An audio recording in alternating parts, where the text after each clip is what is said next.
Hello ladies and gentlemen, and welcome back to my channel for another Hot Toys Secret Base figure preview video. Before we begin, I want to say a massive thank you to Ryan Kirkwood for going out in person and snapping these awesome high-res pictures. Show Ryan some love in the comments below, because without him, this series literally wouldn't be possible.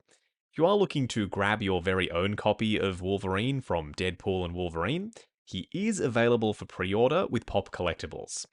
As always, do your own research. Make sure you are comfortable before buying.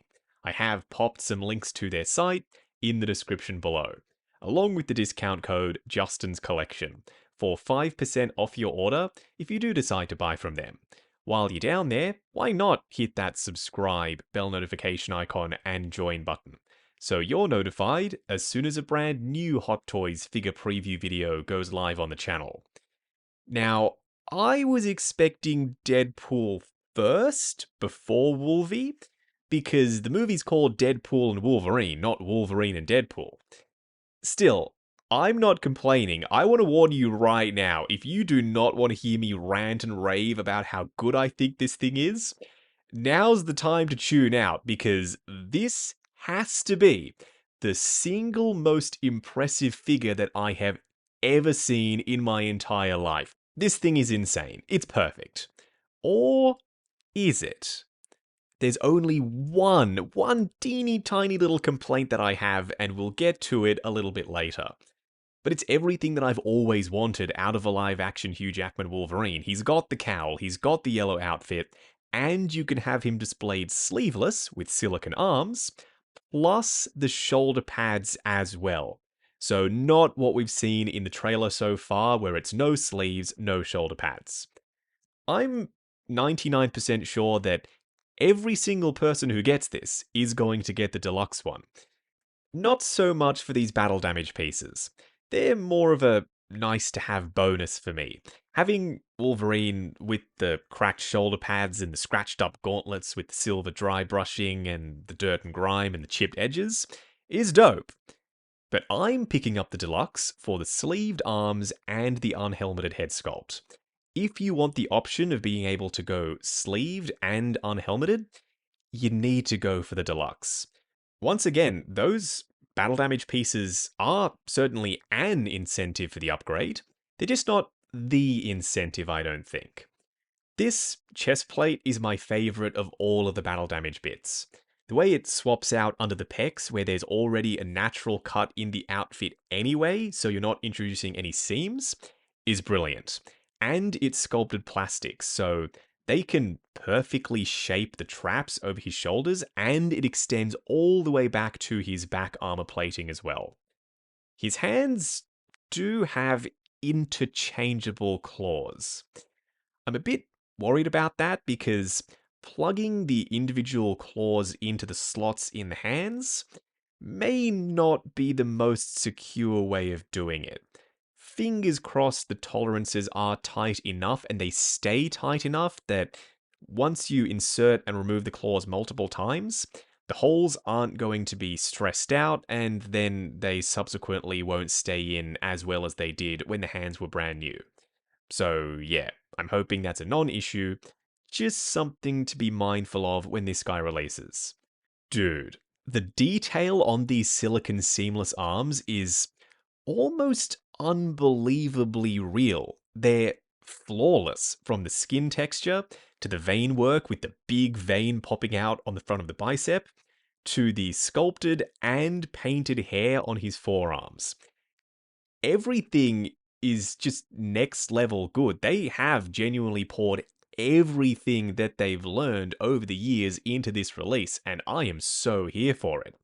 Being covered in silicone, you are going to have to watch out for creasing and damage if you leave them bent for a long period of time. But if you're going to do that, you may as well just use the sleeved arms if you're getting the deluxe version of Wolverine. Now, at the time of filming this video, we haven't yet seen any real footage of Hugh Jackman in this cowl on screen, because the movie's not out yet and they haven't shown it in the trailers. This is our best look yet at what Hugh looks like wearing the cowl. And it's pure X-Men animated goodness. You've got the big wings on the front of the cowl. There's some added surface detail with the panel lines, but I'm not mad at that because this is live action, so you have to add some more visual interest, otherwise it'll look plain and boring. There's some subtle silver dry brushing on the black parts, and some orange airbrush shading on the seams for the what would be fabric portion of the top part of the cowl. The mouth plates are interchangeable, and that does include the black pieces that extend around the front over his mutton chops. While the unmasked head sculpt isn't the most expressive, these mouth plates more than make up for it, especially that one in the middle with his mouth wide open and his tongue on the inside. How they got the teeth to look subtly translucent, I've got no idea because they look like genuine 1/6 scale dentures. I know that they cast them out of a different material compared to the rest of the mouth and they insert them inside of it. This is the best example of that process I've ever seen. His display base is pretty basic, honestly. This is probably one of the only complaints I have. I was expecting a diorama style base. It does have a translucent topper, and they finally figured out how to spell Wolverine. On their Days of Future Past figure, they spelt it incorrectly. Onto the outfit itself, the boots at first glance do look pretty disappointing, because there's no split cut boot design, so we're not going to get any range of motion, right? Wrong. They've used their most up-to-date boot technology, if you want to call it that we first saw introduced with the She-Hulk version of Daredevil. These are made of a flexible but sturdy rubbery material, so you get an insane range of motion and they're entirely seamless. So that's what I was talking about earlier when I said they've poured all of their little innovations into this release. His knee pads do look like they're separate sculpted pieces of plastic attached to the suit, maybe with Velcro. And that's okay, if they peel off, you can just pop them right back on. That's a far better way of doing it versus gluing them to the surface. There's shading on the rest of his outfit, and we've got the textured blue sections, plus the little panel lines here and there all over the place. Now, the only other complaint I have that I alluded to earlier is why did we not go with a textured mesh fabric? That way, this not only would have been the best looking figure they've ever made, but the most posable as well. They could have absolutely gone with just pure fabric with texture built in. There was no need to go with this team suit, Tony, rubbery style material. There's that telltale sheen on the surface. Maybe they wanted to go this route because they can maintain the structure of the proportions so that he looks good in most poses, but it's going to crease and it's going to get absolutely destroyed if you leave him in dynamic poses for longer than maybe like a day or so. Be very careful when you're posing this Wolverine. Maybe you don't care about the creases on him, especially if you're going with the battle damage pieces anyway, then the tears and rips on the outfit will add to the look rather than taking away from it. I am wondering how you attach the shoulder pads to both sets of sleeves because they didn't really say. Like, is it magnets or Velcro, or do they somehow attach underneath the black part of the suit that does look tattered when you remove the sleeved arms and pop the sleeveless ones on? No idea. This is another one where we'll just have to wait and see when this guy releases. They are made of sculpted plastic, just like the chest plate and the gauntlets and the hands and the knee pads. One question that I have is, did they make the claws out of metal again? I'm certainly hoping they did, because for 4 out of 5 of their previous Wolverine figures, we have had metal claws. The only one that didn't is the 1973 version of Wolverine, because he had the bone claws. Whenever Wolverine has the adamantium claws, Hot Toys have gone with metal. Fingers crossed that these are the real deal, because right now on display, they're lacking that signature metal shine. They look like they're made of plastic. This head sculpt is their single best head sculpt to date. The Hugh Jackman likeness is there from literally every angle. And the hair with the individual clumps, the strands sculpted in, and the shading over the top, and the sideburns that blend into his mutton chops, and the 5 o'clock shadow for the moustache. All of it is exceptional. I have no complaints with this head sculpt. The icing on the cake is it's got moving eyes. This is our first Wolverine head sculpt with moving eyes, and that's quite frankly a crime. Why did it take them this long to give us a Hugh Jackman sculpt with moving eyes?